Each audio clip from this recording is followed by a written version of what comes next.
not a cocktail party.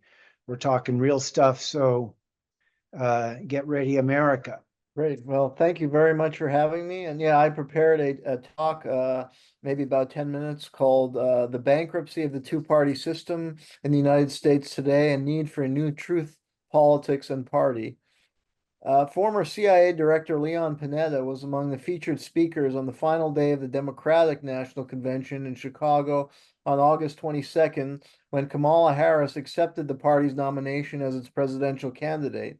In his remarks, Panetta re-invoked the supposed glory days of the Obama administration when he gave the orders to U.S. Special Forces to assassinate Osama bin Laden, the alleged mastermind behind the 9/11 attacks. Panetta said that Harris would fit the bill as a tough commander-in-chief to defend the USA against tyrants and terrorists. According to Panetta, Harris knows a tyrant when she sees one and will stand up to them, unlike Donald Trump, whom Panetta suggested had coddled dictators such as Vladimir Putin and told them they can do whatever they want. Panetta said that Trump is intent on bringing back a new era of isolationism in U.S. foreign policy, which the U.S. foolishly and dangerously adopted in the 1930s. Quoting from Ronald Reagan, Panetta emphasized that isolationism never was and never will be an acceptable response to tyrannical government. Panetta ended his speech by highlighting that Harris was a good choice to reinvigorate American world leadership, as she had served on the Senate Intelligence Committee, worked with 150 foreign leaders as vice president, and worked closely with President Volodymyr Zelensky of Ukraine to fight back against Russia and protect Ukraine's democracy. Panetta's speech was filled with falsehoods. Ukraine, for example, is not a democracy, as Zelensky has banned 12 opposition parties, canceled elections, outlawed the Russian Orthodox Church, and assassinated political rivals extending into Russia. Trump never also allowed Putin to do whatever he wanted. Rather, Trump, who is not an isolationist, adopted a hardline anti-Russia policy, pulling out of the Intermediate Nuclear Forces Treaty while ratcheting up sanctions on Russia and arms supplies to Ukraine during his presidency. Additionally, the U.S. never adopted isolationism in the 1930s. The country became a global empire in the late 19th century with its colonization of Cuba, Puerto Rico, and the Philippines, and FDR embarked on a major naval buildup in the Asia Pacific in the 30s that provoked the Pacific War. Panetta's speech, I think, epitomizes why we're here. It shows the utter moral bankruptcy of that party that's attacking Donald Trump, an arch militarist from the right, and from an even more neoconservative and hawkish position than he is. It also epitomized the Democratic Party's symbiotic relationship with U.S. intelligence agencies, which once upon a time were distrusted by liberals. In the 1970s era of the Phoenix program, for example. Many on this call remember Frank Church, a Democrat who set up a special committee to expose CIA abuses and the FBI's COINTELPRO, and Leo Ryan, a California Democrat who sponsored an amendment requiring congressional approval of all CIA activities. These guys obviously would have no place in today's Democratic Party, and these are honorable people who've served in the U.S. Congress. They would have been treated today like Robert F. Kennedy Jr. was treated. Their crusading spirit in taking on the CIA, an organized crime entity that illegally interferes in the politics of countries around the world and interferes in our own politics illegally, like in the Russiagate hoax. This crusading spirit has vanished, and there was no one to take it up except us, certainly not in the Democratic Party. It's up to us. Bernie, AOC, or the squad are frauds. They may be progressive on a few issues, but they support NATO, the war in Ukraine. They've done nothing to challenge the CIA. And really, their purpose is to channel potentially radical youth into the corporatist Democratic Party, the death knell of all social movements. Panetta's presence at the DNC again showed this party's evolution into one of leading arch imperialists and war hawks in the 21st century. Neoconservative Bill Kristol, the Iraq War's chief intellectual cheerleader. This is one of the great crimes of the 21st century. He has endorsed Kamala Harris, tweeting, Leon Panetta quoting Ronald Reagan, my kind of Democratic convention. As we see, Dick and Liz Cheney, Darth Vader himself is endorsing Kamala Harris. So something has gone wrong here. The right-wing hawkish themes in Panetta's speech were echoed by Harris in her coronation speech at this DNC convention, which comedian Jimmy Dore described as like a Stepford Wives convention filled with zombie, brain-dead, brainwashed delegates. There was no talk about policy. Nobody cared that there was a rigged primary. Nobody cared that Kamala Harris didn't receive one vote, nor did they seem to care that Harris placed herself on Donald Trump's right, as I pointed out when she criticized Trump for threatening to abandon NATO, for supposedly encouraging Putin to invade Ukraine, and for allegedly exchanging love letters. These are Harris's words, love letters with dictators such as Kim Jong-un of North Korea. In fact, Trump was engaging in those moments in regular diplomacy with those leaders, which is what U.S. presidents have usually done. But it shows the Democrats are refusing even basic diplomacy. How could we ever have peace if they start mocking somebody who visits a country and tries to engage in regular diplomacy? Harris is reportedly very close to Hillary the Hawk Clinton, the Democratic Party nominee in 2016, a blood-soaked woman whom Leon Panetta enthusiastically endorsed, and criminal who should have been put in jail a long time ago.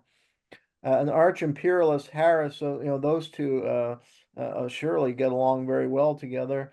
An arch imperialist Harris champions a bill that will spend billions more money on Orwellian border surveillance technologies that are a cash cow for the military industrial complex without addressing the root causes of immigration into the United States, like bankrupt free trade deals such as NAFTA that ruin Mexico's agriculture, or U.S. sanctions policy in South America designed to destroy the economies of socialist-leaning countries. Harris was reported in the Washington Post to be unusually close to Filipino ruler Ferdinand Marcos Jr., son of one of the Cold War's worst dictators, who is now following his dad's footsteps by jailing political opponents and serving as a regional proxy of the United States. In 2022, Harris visited Philippines to shore up a new U.S. military base deal in which the U.S. is expanding its military footprint in the Philippines as it encircles China militarily and threatens a war with it, along with all the other wars it's provoking currently. In her speech, Harris called for sustaining the U.S. military as the most lethal force in the world. Ironically, the week of the convention when she said that, the New Yorker magazine published images from the 2006 Haditha massacre in Iraq, where U.S. Marines slaughtered women and children. Putting two and two together, Harris is basically calling for more Haditha-type massacres, which will inevitably happen when U.S. military intervention is ratcheted up. Harris's choice of Tim Walz as a running mate is very dubious, as Walz lied about his military record to glorify combat, cowardly resigned from the military on the eve of the Iraq War, and then voted in Congress for war appropriations, supported all the wars, Syria, Libya, Ukraine, Israel, Gaza, as a congressman and governor. Walz's authoritarianism was evident in his support for harsh lockdown measures as governor of Minnesota, and even for a snitch line in which he urged people to turn in their neighbors who weren't wearing masks or were having gatherings in their home. Additionally, Walz has supported censorship to protect Americans against what he calls misinformation, which we know in this group is a code for investigations and analysis that contradict official U.S. government narratives, whether on COVID-19, Ukraine, or other issues. Harsh assessment of the Harris-Walz ticket in no way suggests that the GOP ticket is any better. The Trump ticket is an incipient fascist one with its scapegoating of immigrants and embrace of white supremacist Christian nationalism. In a December 2020 assessment of Trump's foreign policy, I emphasized Trump's support for gargantuan military budgets like Biden, creation of the U.S. Space Force, which is dangerously militarizing outer space, escalation of the U.S. drone war, support for U.S. regime change operations targeting socialist countries, and escalation of the war in Ukraine and new Cold War with Russia, despite having been attacked as a best friend of Russian leader Vladimir Putin. The Trump administration also escalated U.S. military provocations and economic warfare directed against China and adopted dangerously xenophobic rhetoric that included trying to blame China for the outbreak of COVID-19, which Trump called Kung Flu. J.D. Vance represents an important addition to this odious ticket as a Marine Corps veteran tied in with big tech billionaires who are interlinked with the CIA. Vance's main financial supporter, Peter Thiel, was an early investor in Facebook, the CIA's wet dream, and co-founded Palantir, a data analytics spy company whose main client for years was the CIA, as a huge profiteer off the war in Ukraine and is running intelligence operations there. Vance's ties to Thiel make clear that in spite of his folksy outward persona, cultivated in his best-selling memoir Hillbilly Elegy, Vance will support policies advancing the warfare and surveillance states, just like Waltz, Harris, and Trump. Trump is a candidate of the 1% who, as president, cut corporate taxes and social programs and allowed billionaires like himself to more easily offshore their money. Most pay almost no taxes as it is, and also allow them to pollute the environment at will. Trump called Joe Biden a Trojan horse of socialism, which is ridiculous, considering, among other things, Biden's close ties throughout his career to the DuPont Corporation and MBNA credit card company, which he did many generous favors for in his time in the U.S. Senate. And this reflects the idiocy of U.S. political discourse today. As president, Biden failed to follow through on promises for a $15 minimum wage or to ease student debt, and despite pretenses of being pro-union, supported Canadian Prime Minister Justin Trudeau's harsh suppression of a railway worker strike in Canada. Additionally, Biden raised the military budget to close to $1 trillion and invested in rebuilding dormant U.S. military bases in the Asia-Pacific islands as part of the military encirclement of China. At a time he was supplying copious weapons to Israel to pulverize Gaza and long-range missiles to Ukraine so it could attack inside Russia. Some socialist, that is. Eugene V. Debs, the American Socialist Party leader in the early 1900s, is surely rolling in his grave to hear Biden being called this. It is clear that we need a new political party. From my survey of the absolutely horrendous situation and discourse we have, we clearly need a new political party in the United States today. The existing third parties are dismal failures, and I could spend more time on that, but I won't waste my breath on that. We need a new party that will mobilize people against the warfare and surveillance states and against government corporate tyranny. A party that favors liberty, truth, and social justice and fights for these principles. Historically, third parties have made a difference in U.S. politics when times were bad. For example, in the Gilded Age, in the late 19th century, you had a situation similar today in the sense that the political system was rigged in favor of what people were then calling the 2%, and corruption prevailed. Living conditions for the majority of the population were very bad at this time. Congress refused to pass laws to protect basic workers' rights, and there were no minimum wage or worker compensation laws then in place, or even an income tax. People in that era got together and formed new parties, as we're doing today. And in that time, the successful parties were the People's Party and the Socialist Party that helped advance progressive changes in the 20th century. The People's Party drew on the inspiration of Thomas Jefferson and sought to initiate new laws that could protect small farmers from usurious loans meted out by Wall Street banks, and to help save their farms from foreclosure, they advocated a progressive income tax and government investment in infrastructure and healthcare and public education in rural areas. The socialists advocated for nationalized industry and wealth redistribution along with worker protection. Both parties got people elected into office at the local, state, and even national level. The head of the People's Party, William Jennings Bryan, was even recruited into the Democratic Party and became the party's nominee for president in 1896 and later was appointed as Secretary of State. In that position, he supported a U.S. neutrality policy in World War I. Because of that, he was pushed out in favor of Robert Lansing, John Foster and Allen Dulles' uncle, known as Mr. Wall Street, who supported issuance of a loan by J.P. Morgan to Britain and France that set the groundwork for U.S. entry into World War I that Bryan was trying to block. And that would have saved 100,000 American lives and probably ended the war earlier. It never would have resulted in the rise of Adolf Hitler if William Jennings Bryan had been allowed to enact his policies.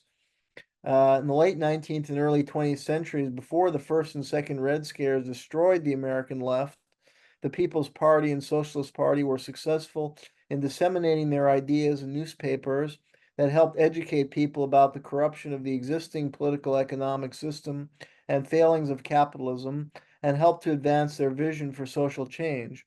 The socialists were especially effective in Bible Belt states like Oklahoma because they drew on Christian principles in supporting social justice and forged connection with Christian churches and religious figures in the state. Kate Richards O'Hare was a Kansas farm girl who was a stalwart in the socialist movement in the early 20th century and spent several years in prison for opposing U.S. intervention in World War I. She provided a very positive assessment of the socialist movement in her memoirs, writing that it was well worth the while. The party served a valuable purpose in American life. We took light into dark places. We became the nation's conscious and prodded lawmakers into tardy action on many social problems. We were in the vanguard of all movements for social betterment and decent human relations. We were educators, the voices crying in the wilderness for a quarter of a century, and we left our mark on America. The same, I think, could be true of the Green Liberty PAC, which can and will leave its mark on America. As we grow, we can help educate people about political corruption and manipulation of public opinion by the 1 or 2%. We can shine light on dark places. We will be the nation's conscious and proud lawmakers to enact needed reforms and be at the vanguard of necessary movements for social change in the United States. First and foremost is our commitment to truth. We are unafraid to challenge false government narratives and lying propaganda, whether about COVID, Ukraine, 9/11, or a host of other issues. We will work to educate people and build our movement that demands greater transparency in government, an end to the military-industrial complex and warfare state, and an action of laws that force the wealthy to pay their fair share in taxes. We want to ensure that government money is spent on social economic development and the human needs of the people, and not more weapon systems or subsidies for large corporations and the rich. We champion the restoration of freedom in the country and a climate where political debate is encouraged and cancel culture and the current censorship regime is expunged. Furthermore, we want to set up a truth commission to hold criminal government officials accountable for their massive crimes, including overseeing false flag terrorist operations on American soil, the 1995 Oklahoma City bombing, 1993 World Trade Center attack, 9/11 Boston Marathon bombing, that have killed innocent Americans and been used as a pretext to create a police state and wage murderous wars abroad. The U.S. governing elite has sustained its rule by creating a constant set of crises and manufacturing artificial disasters. This is part of a strategy of tension designed to suspend rational judgment among the population and get people to support terrible policies and sign away their liberties. Part of this is to also, their goal is to foment divisions in society. Green Liberty PAC is attuned to the machination of this governing elite, and we want to raise awareness among the population about how they govern, how they manipulate the public, and we want to build a movement in opposition to it. Please join us and spread the word. Thank you. Thank you, Jeremy. Powerful. And you are exuding green liberty sensibility. We see these crimes and you got to say something. And I think part of what this work means is normalizing talking about what are taboo topics.